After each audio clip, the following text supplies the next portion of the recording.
Shalom Bapak Ibu Saudara-saudari yang dikasihi dan mengasihi Tuhan. Kita sungguh bersyukur hari ini Tuhan boleh memberkati kita. Kita boleh memasuki bulan yang baru di bulan Mei. Nah, sebelum kita menjalaninya, mari kita siapkan hati kita. Kita rindu Tuhan senantiasa menolong dan memimpin setiap langkah kehidupan kita. Tuhan, terima kasih, kami mengucap syukur untuk kasih setia-Mu. Terima kasih kami boleh melewati bulan April dan hari ini kami boleh memasuki bulan Mei. Terima kasih Tuhan untuk kebaikan-Mu. Sebentar kami akan membaca dan merenungkan firman-Mu. Berfirmanlah dan biarlah kami mengerti apa yang menjadi kehendak-Mu di dalam hidup kami. Kami berdoa di dalam nama Tuhan Yesus Kristus. Haleluya. Amin. Ayat firman Tuhan hari ini terambil dari kitab Keluaran pasalnya yang ke-13. Ayat yang ke-17 hingga ayatnya yang ke-22. Allah menuntun umatnya. Setelah Fir'aun membiarkan bangsa itu pergi, Allah tidak menuntun mereka melalui jalan ke negeri orang Filistin. Walaupun jalan ini yang paling dekat. Sebab firman Allah, jangan-jangan bangsa itu menyesal apabila mereka menghadapi peperangan sehingga mereka kembali ke Mesir. Tetapi Allah menuntun bangsa itu berputar melalui jalan di padang gurun menuju ke Laut Teberau. Dengan siap sedia berperang, berjalanlah orang Israel di tanah Mesir. Ayat 21 dan 22, Tuhan berjalan di depan mereka pada siang hari dalam tiang awan untuk menuntun mereka di jalan, dan pada waktu malam dalam tiang api untuk menerangi mereka, sehingga mereka dapat berjalan siang dan malam. Dengan tidak beralih tiang awan itu tetap ada pada siang hari dan tiang api pada waktu malam di depan bangsa itu. Amin. Demikianlah firman Tuhan, mari kita merenungkannya. Bapak Ibu Saudara, kisah yang baru saja kita baca adalah perjalanan bangsa Israel akan menuju ke tanah Kanaan setelah mereka mendapatkan izin dari Fir'aun, yang kemudian mereka berjalan di dalam perjalanan yang sangat panjang. Di awal tadi memang dikisahkan bahwa Allah tidak menuntun mereka melalui jalan ke negeri orang Filistin. Jadi kalau kita lihat peta begitu ya, dari Mesir untuk menuju ke Kanaan sebenarnya bisa tinggal tarik garis lurus. Ya, harus melewati daerah Filistin begitu ya.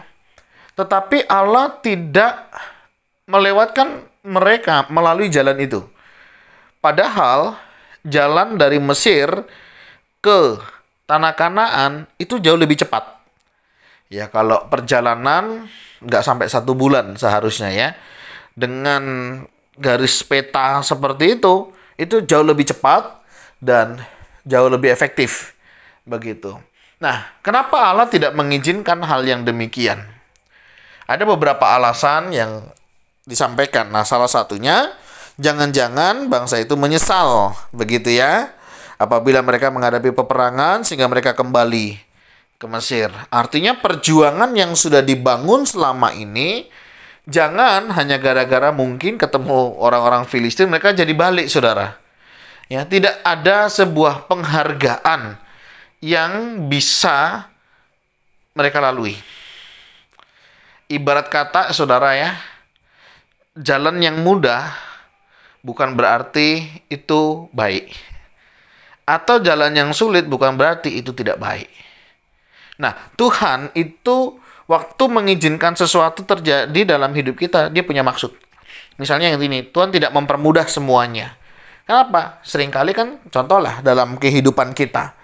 Seringkali kalau sesuatu itu mudah, gampang, kita akan menganggap sesuatu itu biasa saja. Kita menganggap, ya kalau gitu aku mah bisa tanpa pertolongan Tuhan. Padahal tidak ada sesuatu yang bisa kita lakukan tanpa pertolongan daripada Tuhan. Nah, Bapak Ibu Saudara yang dikasihi dan mengasihi Tuhan, terkadang Tuhan izinkan kesulitan-kesulitan di dalam kehidupan kita. Bukan mau menjadikan kita sebagai orang yang gampangan, tapi mau menjadikan kita sebagai orang-orang yang teruji, terasah dan kita menjadi orang-orang yang memang berkualitas di bidangnya masing-masing. Ya, bisa saja Tuhan permudah dalam segala sesuatunya. Tetapi Tuhan tidak mau memakai cara yang demikian. Walaupun terkadang Tuhan izinkan hal-hal tertentu. Tapi untuk membentuk bangsa Israel yang memang kita kenal sebagai bangsa yang tegar tengkuk, kadang mereka harus menghadapi tantangan-tantangan seperti ini. Contoh misalnya ya, mana lebih kita menghargai sesuatu yang kita dapat dengan perjuangan, ya, dengan sesuatu yang kita dapat berdasarkan hasil pemberian. Pasti yang kita perjuangkan itu, kita akan menjaganya sedemikian rupa. Tapi jika itu sesuatu yang diberikan misalnya dengan cuma-cuma, biasanya orang tidak terlalu menganggap untuk dipertahankan atau dijaga dengan sebaik-baiknya. Nah, Bapak Ibu Saudara, hal-hal demikian sangat mungkin terjadi dalam kehidupan iman kita. Ketika segala sesuatu ya, kita doa, Tuhan langsung jawab, kita bergumul, Tuhan langsung berikan. Tidak semua kita dewasa dalam menyingkapinya. Ada yang merasa, ya ini karena saya baik, karena saya lakukan yang terbaik. Padahal kalau Tuhan menjawab doa kita bukan karena kita baik, tetapi karena Tuhan kita yang baik. Nah, yang kedua Bapak Ibu Saudara yang saya dapat pelajari dalam kisah ini adalah ketika Tuhan mengizinkan bangsa Israel harus melalui berbagai jalan, termasuk padang gurun, Tuhan tidak meninggalkan mereka. Artinya ketika Tuhan mengizinkan tidak melalui jalur Filistin dan langsung tembus ke Kanaan, melalui jalur-jalur yang lain, bahkan berputar-putar di padang gurun, Tuhan tidak membiarkan begitu saja. Tapi Tuhan menyertai mereka, baik dengan tiang awan maupun dengan tiang api. Menarik Bapak Ibu Saudara ya. Tiang awan, tiang api sebagai simbol kehadiran Allah menyertai mereka. Tidak pernah ditinggalkan mereka. Ya, sehingga mereka bisa berjalan siang dan malam. Setiap waktu kadang butuh istirahat, ya.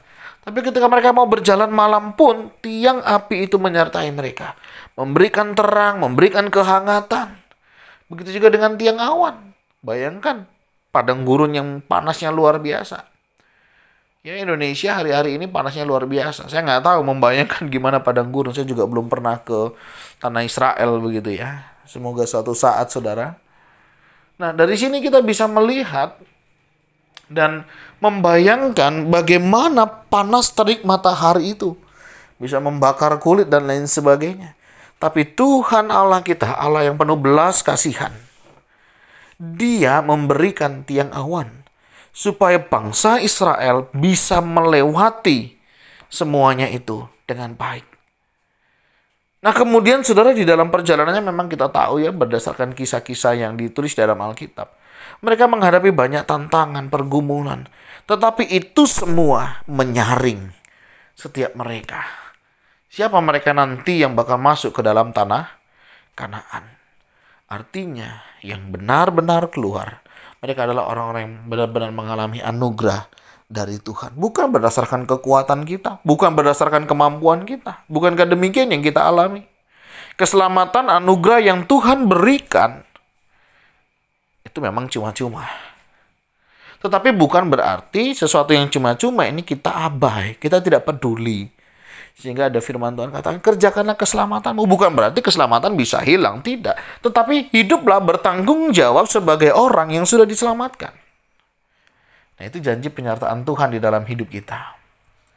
Dan itu nyata di dalam iman kita. Dua kebenaran hari ini kita sudah pelajari. Yang pertama, Allah tidak selalu membuat jalan itu mulus. Kadang Tuhan izinkan kita harus mengalami perjalanan-perjalanan yang begitu berat. Tetapi ada maksud Tuhan yang baik di sana untuk membentuk setiap kita. Yang kedua, di tengah kesulitan, di tengah perjalanan kehidupan yang memang harus kita lalui untuk mencapai satu titik itu, percayalah Tuhan tidak pernah meninggalkan kita. Ada tiang awan, ada tiang api yang senantiasa menyertai kita. Begitu juga di dalam kehidupan kita hari ini. Jika ada di antara kita yang mungkin merasa hidup kita itu sulit, penuh beban, penuh masalah, dan mungkin kita berpikir sebenarnya ini lebih mudah, lebih gampang, tapi Tuhan mengizinkan sesuatu yang lain, percayalah, engkau tidak sendiri. Kita tidak dibiarkan oleh Tuhan menjalaninya dengan sendiri. Karena Allah kita adalah Allah yang Immanuel, yang artinya Dia selalu beserta dengan kita. Dia tidak pernah meninggalkan kita. Tidak terasa Bapak Ibu Saudara, kita sudah melewati 4 bulan di tahun 2023 ini. Apakah Allah pernah meninggalkan kita? Mungkin kita yang sering meninggalkan Dia, bukan? Kalau Dia sudah setia menjaga memelihara kita sampai di tahun 2023, sampai di bulan yang keempat, saya yakin dan percaya bulan Mei ini pun Tuhan akan menyertai kita. Di awal bulan ini, mari kita serahkan seluruh kehidupan kita kepadanya. Kita percaya Tuhan yang akan menuntun setiap langkah kehidupan kita. Bersama Dia, kita akan melewati musim kehidupan ini. Tuhan, terima kasih. Kami bersyukur Engkau boleh berkati kami. Ketika Engkau mengizinkan sesuatu terjadi dalam hidup kami, kami percaya Engkau tidak membiarkan bahkan meninggalkan kami. Engkau senantiasa ada, tiang awan, tiang api, menyertai perjalanan kehidupan kami. Biarlah firman-Mu juga menolong kami untuk kami boleh tetap melangkah di dalam kebenaran firman-Mu. Berkati setiap kami, jika ada di antara kami sedang mengalami masalah, pergumulan, kehidupan, baik dalam rumah tangga, dalam pekerjaan, dalam usaha pekerjaan. Tuhan tolong kami untuk melihat bagaimana penyertaan Tuhan di dalam semuanya itu. Dan kami tahu Engkau Allah yang turut bekerja dalam segala sesuatu untuk mendatangkan kebaikan bagi setiap kami yang mengasihi Engkau, karena Engkau sudah memilih setiap kami untuk mengasihi Engkau. Terima kasih Tuhan. Jika ada di antara kami yang sedang mengalami sakit, lemah tubuh, Tuhan kami berdoa. Tuhan jamah pulihkan, sembuhkan mereka, kuatkan, teguhkan iman mereka. Untuk setiap kami juga boleh tetap berpengharapan hanya kepada-Mu. Terima kasih Tuhan. Kami mohon berkat-Mu untuk bulan Mei ini. Di dalam nama Tuhan Yesus Kristus. Haleluya. Amin. Bapak Ibu Saudara, selamat menjalani bulan Mei. Percayalah, Tuhan menyertai hidup kita sekalian. Tuhan Yesus memberkati kita sekalian. Shalom.